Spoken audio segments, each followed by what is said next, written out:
성경 말씀을 봉독해 드립니다. 사도행전 2장 1절부터 4절까지의 말씀이 되겠습니다. 사도행전 2장 1절부터 4절까지를 제가 봉독해 드립니다. 오순절 날이 이미 이르매 저희가 다 같이 한 곳에 모였더니 호련히 하늘로부터 급하고 강한 바람 같은 소리가 있어 저희 앉은 온 집에 가득하며 불의 혀같이 갈라지는 것이 저희 위에 보여 각 사람 위에 임하여 있더니 저희가 다 성령의 충만함을 받고 성령이 말하게 하심을 따라 다른 방언으로 말하기를 시작하니라. 여러분과 함께 성령 강림의 임이라는 제목으로 말씀을 나누고자 합니다. 예수님의 십자가 고난의 사건은 50일이 지나는 동안에 예루살렘에 사는 사람들의 뇌리 속에서 거의 잊어져 버리고 말았습니다. 유대교의 지도자 및 바리새인 사두개인과 교부사들도 예수님과 빚은 논란은 이미 역사 뒤안길로 사라져버리고 까맣게 잊어버렸다고 생각했습니다. 그런데 6월절로 50일이 되는 오순절 날이 갑자기 모든 상황이 눈부시게 달라져 버리고 말았습니다. 마가 요한의 다락방에서 열흘 동안 기도회를 하던 예수님의 제자 및 성도 120명 위에 성령이 강림하신 것입니다.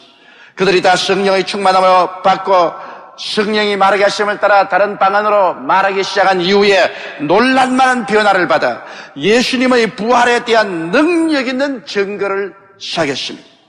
그러자 순식간에 예수님의 죽으심과 부활하심이 인류를 구원하시는 귀한 복음이라는 사실이 알려지고 이 복음이 예루살렘을 진동시키고 그 파장이 유대와 사마리아로 퍼져나가게 된 것입니다. 갈보리산 십자가에 죽으시고 부활하신 예수님의 사건을 전 역사적 온 우주적 구원 사건으로 성화시킨 것이 바로 성령님께서 행하신 것입니다. 성령께서 강림하지 않으셨더라면 예수님의 죽으심과 부활한 사건은 팔레스타인의 한 구석진 곳에 일어났다가 사라져버리고 기억에도 잊어버려지고 말았을 것입니다. 그러나 이 사건이 성령님의 손에 들려지자 온 천하에 그리스도의 구원의 복음으로 전파되게 된 것입니다. 주님께서도 오직 성령이 너희에게 마시면 너희가 권능을 얻고 예루살렘과 온 유대와 사마리아와 땅 끝까지 이르러 내 증인이 되라고 말씀하신 것입니다. 그러면 여러분, 성령이 임하시고 난 다음 어떠한 변화가 사람들에게 오게 된 것입니까? 첫째로 십자가에 달린 예수 그리스도의 고난이 우리 구원의 위대한 축복이라는 계시가 임하신 것입니다. 예수님이 처음 십자가에 못 박여 죽으시고 장사되었을 때는 유대인들이나 그 지도자들은 유대교에서 나온 이단을 심판했다고밖에 생각하지 않았습니다. 그래서 이단자 예수 그리스도를 심판했다. 그리고 이단은 사라졌다. 그렇게 생각했습니다. 또한 예수님의 제자들과 예수님을 따르던 사람들은 예수께서 메시아로 오신 줄 알았는데 십자가의 죽으심으로 말미암아 그는 실패한 메시아로 생각하고 말한 것입니다. 그러나 오순절 이후에 성령께서 강림하자마자 예수님이 오셔서 십자가에 죽은 것은 실패가 아니라 하나님의 위대한 계획에 의해서 이루어졌다는 사실을 그들은 깨닫게 된 것입니다. 사도행전 2장 22절로 24절에 베드로는 말하기를 이스라엘 사람들아 이 말을 들으라.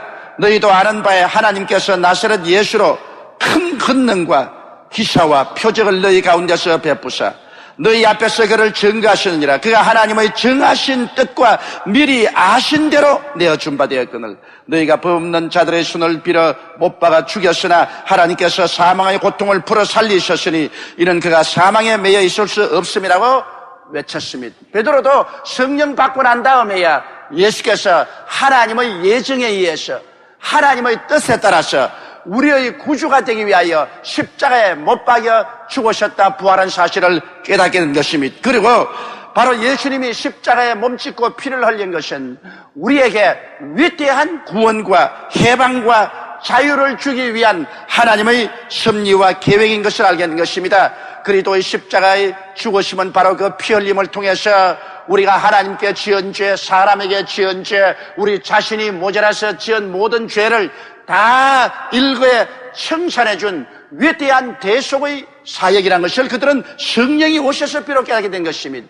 성령이 오셔서 비로소 예수님의 십자가의 죽음이 하나님과 우리 사이에 막힌 담을 헐고 원수된 담을 제끼고 하나님과 우리 사이를 화목케 하고 하나님이 우리 아버지가 되고 우리가 하나님의 자녀가 되는 위대한 역사가 일어난 것을 깨닫게 된 것입니다. 성령이 오셔서 계시하니까 비로소 예수 그리스도가 십자가에 못 박힌 것은 우리 슬픔을 대속하고 우리의 연약과 질병을 짊어지고 가셨다는 사실을 그들은 깨닫게 되었으며, 그리스도의 십자가 고난이야말로 모든 저주와 가난을 짊어지고 우리에게 부요함과 형통함을 주시기 위한 하나님의 위대한 계획과 섭리였다는 사실을 성령을 통해서 깨닫게 된 것입니다. 예수님의 죽으심과 부활하심은 헛된 것이 아니라 죽음으로써 우리 죽음을 멸하시고 음부를 멸하시고 부활하심으로 말미암아 영생과 천국을 가져오는 하나님의 위대한 뜻을 이루신 사실을 성령이 오셔서 깨닫게 된 것입니다. 성령이 오시기 전에는 그들은 단지 예수 그리스도는 이단으로서 처형당했다 혹은 실패한 메시아였다고만 생각했는데, 성령이 오셔서 예수 그리스도의 죽으심과 부활을 해석해 주자 말자 그리스도의 십자가의 고난이야말로 인류 역사성에 일어날 수 있는 가장 위대한 축복이요 하나님의 계획이요 우리 구원의 근원이 되시고, 거기에서 우리가 자유와 해방을 얻고 영혼이 잘됨같이 범사에 잘되며 강건하고 생명을 얻되 넘치게 얻을 수 있는 처소며 아담이 타락해서 잃어버린 것을 그 십자가에서 예수님이 몸짓고 피를 흘려 값주고 다 사주신 것이라는 사실을 깨닫게 된 것입니다. 이러므로 성령으로 말미암지 않고는 이와 같은 위대한 진리를 우리가 도저히 깨달을 수가 없는 것입니다. 오늘날도 하나님의 성령이 오셔야 예수 그리스도가 왜 십자가에 못 박아 죽었으며 부활하신 사실을 우리에게 깨닫게 해주시는 것입니다. 성령으로 말미암지 않고는 예수를 주라고 할 수 없으며, 성령으로 말미암지 않고는 하나님의 말씀을 마음속에 깨달아 알 도리가 없는 것입니다. 그러므로 오순절 날이야말로 예수 그리스도가 온 역사적인 우주적인 구주가 되고 그리스도로 말미암아 속박된 사람을 해방시키고 자유시키는 크나큰 역사가 출발한 날이 된 것입니다. 이러므로 오순절 날 성령이 임하자 담대하게 그리스도의 이 구원의 복음을 예루살렘에 전하고 유다와 사마리아와 땅까지 전하며 죄인이 회개하고 병든 자가 고침을 받고 귀신 들린 자가 해방을 얻고 절름발이와 안전매이가 걸으며 죽은 자가 살아나고 하나님의 역사가 일어나셨습니다. 유대인들은 깜짝 놀랐습니다. 죽은 예수님이 오순절 날에 갑자기 성령으로 말미암아 살아나신 것입니다. 예수 그리스도의 역사가 예루살렘과 유다와 사마리아와 땅끝까지 충만하게 되어서 그들의 당황함은 이루 말로 다 할 수가 없었습니다. 이러므로 성령은 오셔서 그리스도의 구원이 오늘날 우리에게 현실적으로 해방과 자유를 주는 하나님의 위대한 계획에 의해서 이루어졌다는 사실을 깨닫게 해준 것입니다. 둘째로 하나님의 성령이 오순절에 오시자 말자 그는 다른 분이 아닌 다른 보혜사라는 것을 깨닫게 된 것입니다. 다른 보혜사란 다시 말하면 예수 그리스도께서 성령으로 오셨다는 것을 말하는 것입니다. 요한복음 14장 16절에 내가 아버지께 구하게 하시니 그가 또 다른 보혜사를 너희에게 주사 영원토록 너희와 함께 있게 하시리니. 여러분, 여기에서 다른 보혜사라는 말은 예수님이 처음 보혜사고 그 다음에 다른 보혜사를 보내겠다는 것입니다. 그런데 예수님이 처음 보혜사고 성령은 다른 보혜사인데 이 다르다는 의미가 대단히 의미심장합니다. 헬라어에는 다르다는 의미가 두 개 있는데 하나는 헤테로스입니다. 이것은 완전히 다른 것을 말합니다. 저와 이 강단은 다릅니다. 이때는 헤테로스입니다. 그러나 알로스라는 말은 다르기는 다르되 질이 꼭 같은 것을 말합니다. 틀림없이 질이 똑같은 것은 알로스라는 말을 씁니다. 예수님께서 다른 보혜사라고 말할 때 알로스 파라클레토스라는 말을 썼습니다. 이것은 무슨 말이냐면 나도 보혜사고 다음 성령이 오시는데 성령은 나와 꼭 질이 같다는 것입니다. 내가 하나님과 동시에 성령도 하나님, 내가 사랑인과 같이 꼭 성령도 사랑이죠. 내가 구원하는 것처럼 성령도 내 이름으로 구원하고 나의 이름으로 치료하고 나의 이름으로 귀신을 쫓아내고 나의 이름으로 평안을 주고 나의 이름으로 역사하니 내가 온 것은 성령이 온 것이고 성령이 온 것은 내가 온 것이고 나와 성령은 똑같은 보혜사라는 것입니다. 그러므로 예수님께서 처음 보혜사요 성령은 다른 보혜사로 보내겠다는 것입니다. 예수님 처음 보혜사가 있는 것이 더 좋은 줄 생각하지만은 그렇지 않습니다. 예수께서 말씀하기를 내가 가는 것이 너에게 유익이라 내가 가지 아니하면 보혜사가 오지 않을 것이라 하십니다. 예수님은 육신을 가지고 오시기 때문에 동시에 온 천하에 임할 수가 없습니다. 팔레스타인에 계시고 시간과 공간의 장애를 받으시고 예수님 주위에 가까이 있으실 분은 요한 이후에 베드로와 야고보가 같이 있었고 그 다음엔 12제자, 그 다음엔 70인의 제자, 그 다음에 수많은 군중들은 예수님 얼굴조차 자세히 볼 수가 없었습니다. 그러나 육신으로 가시고 영으로 예수님이 오시니 이제는 천하 만민이 예수 이름을 부를 때 예수의 영 성령께서 모든 사람 속에 들어와 계시므로 모든 사람들이 개인적으로 예수님과 함께 교통할 수 있게 된 것입니다. 그러므로 육으로 가시고 영으로 오시니가 바로 성령이신 것입니다. 성령은 예수 그리스도와 꼭 같으신 분이신 것입니다. 여러분께서 아침에 일어나서 거울을 보시죠. 거울을 볼 때 무엇이 보입니까? 거울이 보입니까? 여러분 얼굴이 보입니까? 여러분은 거울을 볼 때 거울의 그라스를 보지 않고 여러분 얼굴을 봅니다.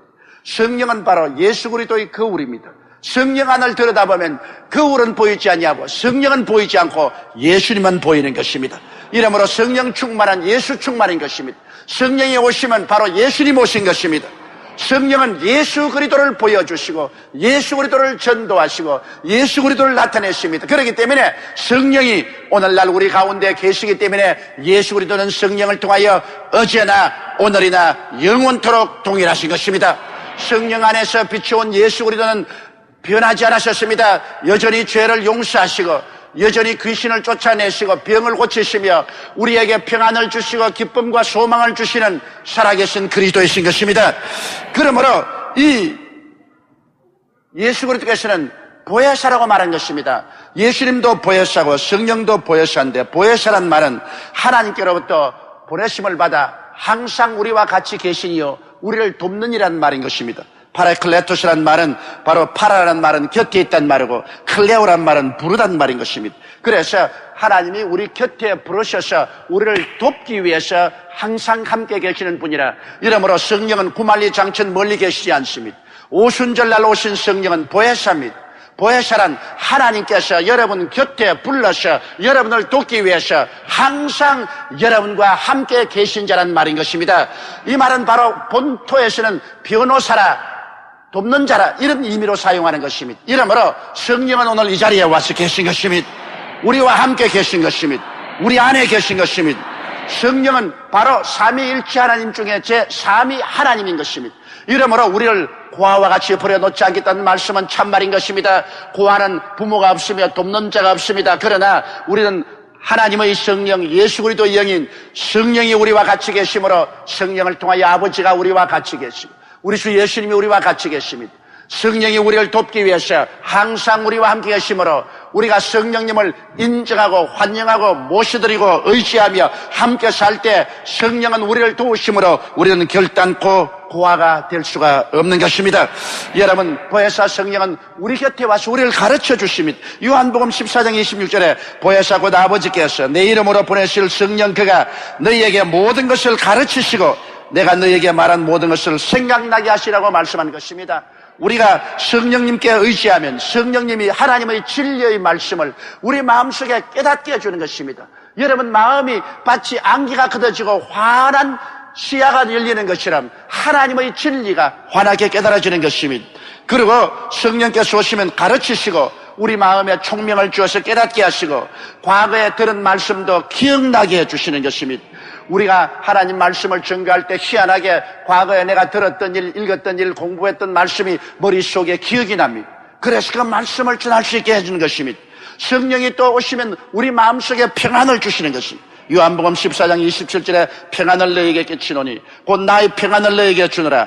내가 너희에게 주는 것은 세상에 주는 것 같지 아니하니라. 너희는 마음에 근심도 말고 두려워하지도 말라고 말한 것입니다.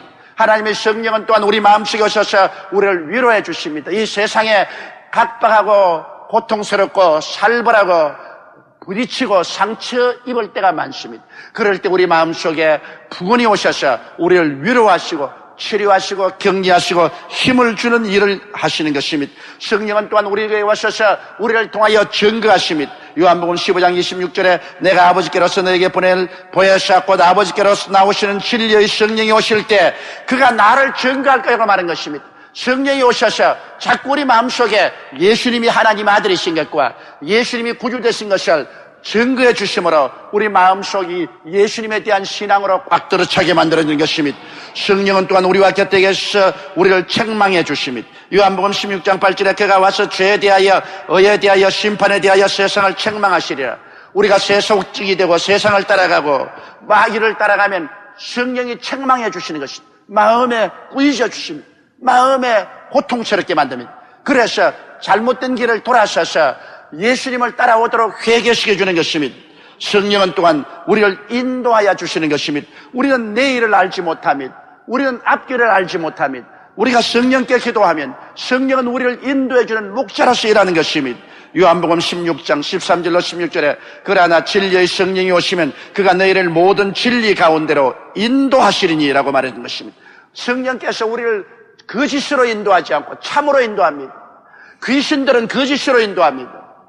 그러나 성령은 참으로 인도하는 것입니다. 국민일보에 보니까 성동구청이 그곳에 점치는 단지를 만들어서 점쟁이들을 모아놓고 국가 예산으로 단지를 만들어서 보호하겠다고 했는데 그런 미친 수작이 어디 있습니까? 요 사이가 어느 시대라고 사람을 속이고 미혹하고 사람에게 유행심리를 가져오는 이와 같은 점쟁이 단지를 만들어서 관광특구로 만들겠다는 이러한 전대미문의 어리석은 발상을 하고 있는 이상 이 나라가 잘 될 수가 없을 것입니다. 우리 국민일보에서 강력히 항의하고 있습니다만 여러분 이와 같은 점치는 귀신, 사람을 속이고 거짓말을 하고 사람을 오도하는 이러한 영에 반대해서 성령은 우리를 진리 가운데로 인도하여 주시는 것입니다. 참을 통해서 인도하여 주는 것입니다. 성령은 우리를 속이지 않습니다. 그러나 귀신은 항상 거짓말하고 속이는 것입니다. 성령은 또한 우리에게 장래일을 계시해 주십니다. 우리 장래에 어떠한 일이 일어날지 하나님의 성령은 우리에게 깨달음을 주시고 우리에게 이해를 주시는 것입니다. 성령은 또한 우리 연약함을 도와십니다. 로마서 8장 26절에 이와 같이 성령도 우리 연약함을 도우시나니 우리가 마땅히 빌바를 알지 못하나 오직 성령이 말할 수 없는 탄식으로 우리를 위하여 기도하신다고 말씀하신 것입니다. 우리가 연약하여 기도할 줄 모르고 우리가 허약할 때 하나님의 성령이 오셔서 우리에게 연약함을 도와주고 우리에게 기도할 수 있는 힘을 주시고 그래서 하나님 앞에 나갈 수 있게 해주시는 것입니다. 성령께서 우리를 위해서 여러분 친히 기도해 주시면 우리의 기도에 힘이 생기고 능력이 생기는 것입니다. 이와 같이 하여서 하나님의 성령은 보혜사로서 우리 곁에 계시면서 우리에게 모든 도움을 베풀어 주는 것입니다. 그렇기 때문에 성령을 모르고는 신앙생활을 할 수 없습니다. 성령의 도우심 없이는 성공적이고 성리적인 삶을 살아갈 수가 없습니다. 하나님은 보좌에 계시고 예수님은 보좌 우편에 앉아 계시지만은 성령은 교회에 와서 계시고 성령은 우리와 함께 계시고 우리 안에 계시는 하나님이신 것입니다. 이러므로 오늘날 우리의 신앙생활은 성령 하나님과 더불어 사는 신앙생활인 것입니다. 성령 하나님의 손을 잡고 하나님의 은혜와 예수 그리스도의 축복 속에 우리가 들어가서 살게 되는 것입니다. 이러므로 성령을 알지 못하면 이식과 형식적인 신앙만 있지 생명이 없는 것입니다. 셋째로 여러분 성령의 세례를 받으면 하나님의 은사가 우리에게 나타나는 것입니다. 예수님을 믿을 때 성령이 우리 속에 와서 거하시는 것입니다. 로마서 8장 9절에 만일 너희 속에 하나님의 영이 거하시면 너희가 육신에 있지 아니하고 영에 있나니 누구든지 그리스도의 영이 없으면 그리스도의 사람이 아니라고 말한 것입니다. 우리가 예수를 구주로 믿자 말자 하나님은 성령으로 인을 채워주시는 것입니다. 예수 믿으면 성령이 오시는 것입니다. 그렇기 때문에 기독교 신앙생활은 오직 믿음으로 오직 성령으로 예수 믿고 성령 받아 사는 것입니다. 그런데 예수 믿고 성령이 와서 우리의 인을 쳐서 우리 영을 살려줘서 신령한 사람으로 만들어줌과 동시에 우리가 간절히 기도하면 성령이 우리를 무장시켜줍니다. 그 무장시켜주는 체험이 바로 성령 세례인 것입니다. 성령 세례 받으면 하나님께서 하나님의 은사로 우리를 무장시켜주는 것입니다. 일선에 싸우러 나는 군인이 무장이 되어 있지 아니하면 싸울 수가 없는 것처럼 우리가 이 땅에서 마귀와 싸워서 하나님이 주신 은혜를 다 소유하기 위해서는 무장을 해야 되는 것입니다. 이러므로 예수를 믿고 성령의 인치심을 받아서 자기 신앙을 유지하고 살아가는 것 좋지만은 성령 세례받아 무장해서 우리가 나가 마귀의 진을 회파하고 하나님이 우리에게 주신 가나안 땅을 점유하는 것은 대단히 중요한 것입니다. 이러므로 여러분 성령 세례받아서 성령이 충만한 삶을 살아야 되는 것입니다. 사도행전 1장 4절 5절에 사도와 같이 모이사 저에게 분부하여 가라사대 예루살렘을 떠나지 말고 내게 들은 바 아버지의 약속하신 것을 기다리라. 요한은 물로 세례를 베풀었거니와 너희는 몇 날이 못되어 성령으로 세례를 받으라고 말씀하신 것입니다. 그래서 성령 세례 받으면 그 표적으로 방언을 말하고 그때로부터 시작해서 하나님 성령께서는 하나님이 성령이 원하신 대로 각자에게 무장을 시켜주는 것입니다. 하나님의 은사를 나누어 주는 것입니다. 성령 세례를 통해서 여러 가지 은사가 오는데 계시의 은사가 있습니다. 계시의 은사는 지혜의 말씀, 지식의 말씀, 영분별의 은사인데 하나님께서 필요할 때 문제를 해결할 수 있는 지혜를 주시고 또는 전혀 모르는 사실을 꿈과 환상과 묵시를 통해서 지식을 허락해 주시고 혹은 영분별을 통하여 성령의 역사인지 마귀의 역사인지 분별하게 해주는 계시의 은사가 있고 그 다음 발성의 은사가 있습니다. 이것은 방언을 하고 그 다음엔 방언 통역을 하고 예언을 하는 이러한 은사가 있습니다. 그 다음 능력의 은사가 있습니다. 믿음을 주시고 혹은 기적을 행하는 은사를 주시고 혹은 병 고치는 은사를 주어서 하늘나라를 확장하게 합니다. 바로 고린도전서 12장 7절로 11절에 그것을 말하고 있습니다. 각 사람에게 성령의 나타남을 주시면 유익하게 하려 하심이라. 어떤 이에게는 성령으로 말미암아 지혜의 말씀을, 어떤 이에게는 같은 성령을 따라 지식의 말씀을, 다른 이에게는 같은 성령을 따라 믿음을, 어떤 이에게는 한 성령으로 병 고치는 은사를, 어떤 이에게는 능력 행함을, 어떤 이에게는 예언함을, 어떤 이에게는 영들 분별함을, 다른 이에게는 각종 방언 말함을, 어떤 이에게는 방언을 통역함을 주시나니 이 모든 일은 같은 한 성령이 행하사 그 뜻대로 각 사람에게 나누어 주시느니라. 우리가 성령을 충만히 바라면 하나님의 성령이 당신의 뜻대로 이 여러 가지 은사를 각 사람의 소질에 맞도록 허락하여 주시는 것입니다. 이 성령의 은사를 받으면 무장을 하게 되는 것입니다. 그래서 우리가 나가서 그리스도의 살아계신 증거를 어둡고 캄캄한 세상에 나타나며 마귀의 역사를 강하게 파괴할 수 있는 것입니다. 그뿐 아니라 역사의 은사가 있습니다. 숨기는 은사를 주시는 사람도 있고 가르치는 은사를 주기도 하죠. 구원이 하는 은사를 주시기도 하고 구제하는 은사를 주시기도 하고 다스리는 은사를 주시기도 하고 긍휼을 베푸는 은사를 주시기도 하는 것입니다. 이러한 모든 사역의 은사도 하나님의 성령이 주셔서 그리스도의 몸된 교회를 위해서 사역하게 만들어주는 것입니다. 바로 그 사실이 로마서 12장 5절로 8절에 기록되어 있습니다. 이와 같이 우리 많은 사람이 그리스도 안에 한 몸이 되어 서로 지체가 되었느니라. 우리에게 주신 은혜대로 바른 은사가 각각 다르니 예언이면 믿음의 분수대로 혹 섬기는 일이면 섬기는 일로 혹 가르치는 자면 가르치는 일로 혹 구원이 나는 자면 구원이 하는 일로 구제하는 자는 성실함으로 다스리는 자는 부지런함으로 긍휼을 베푸는 자는 즐거움으로 할 것이라고 성경은 말하고 있는 것입니다. 이러므로 사랑하는 성도 여러분, 우리가 성령 그냥 받은 것만 아니라 성령 세례 받아서 성령 충만을 간절히 간구해야 됩니다. 예수 믿은 사람은 이미 성령 받은 사람인 거죠. 성령이 오지 않고는 예수를 주로 시인할 수 없습니다. 그러나 성령 받은 사람은 성령 세례를 받아서 충만하여 다른 방언으로 말할 때까지 기도하십시오. 그래서 성령 충만의 외적 표적은 방언입니다.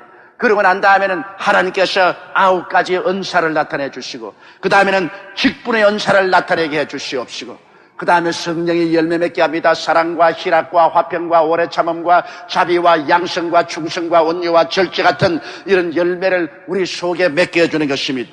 기독교 신앙이라는 것은 예수 믿고 성령 받아 성령의 능력으로 사는 것을 말하는 것입니다.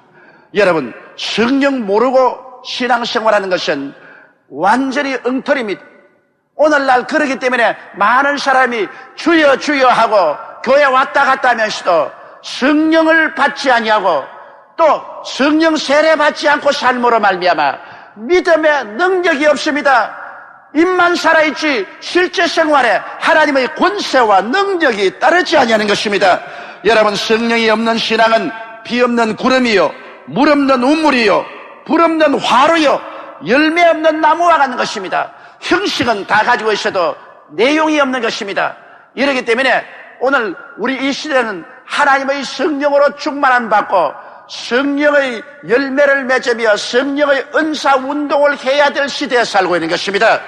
성경에는 주님께서 말세 내 영으로 남종과 여종에게 부어주라고 말씀하는 것입니다. 오늘날이 바로 말세입니다. 1900년도부터 하나님의 성령이 온 세계적으로 부어지기 시작한 것입니다. 그래서 사람들은 성령 세례받고 성령의 은사가 나타나고 성령의 열매를 맺고 거대한 신유의 집회가 일어나고 기적의 역사가 일어나고 하나님의 말씀으로 말미암아 회개 운동이 일어나고 있는 것입니다. 바로 지금이 말세 성령 운동의 시대인 것입니다. 우리 여의도 순복음교회도 성령의 역사로 말미암아 태어난 교회입니다. 39년 전에 불황동에서 천막을 치고 가만히 깔고 우리가 처음 예배를 시작한 그 시간부터 우리는 성령 운동을 시작한 것입니다. 이러므로 성령의 강한 바람으로 여의도에까지 우리가 39년 기나긴 세월 동안 하나님 말씀을 전할 수가 있는 것입니다.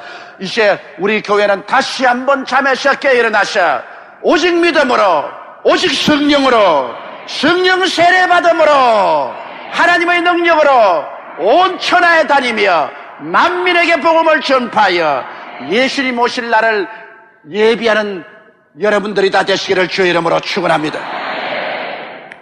지금은 우리 주 예수 그리스도의 무한하신 은혜와 아버지 하나님의 영원하신 사랑과 보혜사 성령님의 충만하신 역사가 오늘 성회에 출석한 성도 개인 가정생활 자녀 위에 넘치도록 함께 계실지어다. 아멘.